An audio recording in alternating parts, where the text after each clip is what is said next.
Hello mga kapatid, nakita ko lang to. Casual fan kasi ako ng mga fighting. Dati siyang UFC fighter na lumalaban ngayon para sa bare knuckle fighting.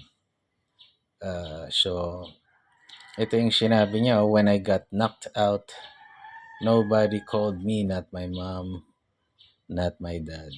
Sakit nun, no? Parang, ito yung suma total ng struggles ng isang lalaki.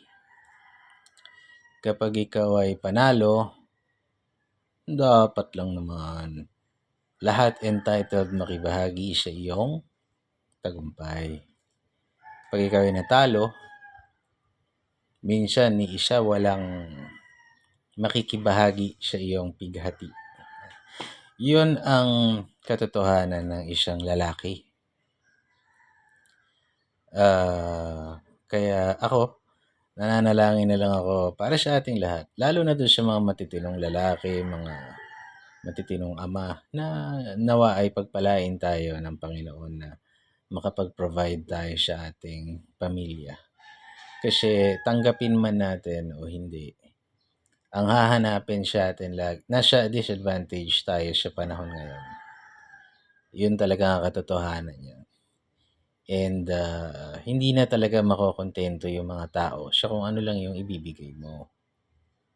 Not unless narcissist ka o ginawa mong sa'yo umiikot yung mundo, di ba? Pero talagang ganon. Kapag ikaw ay lalaki, you endure.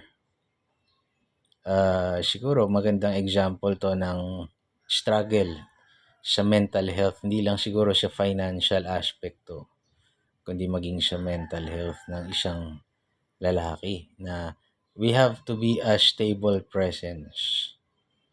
Aside from may pera tayong ibibigay dapat, etc. Kailangan tayo ay stable mentally. So, I hope na makabawi siya sa buhay, and I hope lahat ng mga kalalakihang matino ay i-bless ng Panginoon.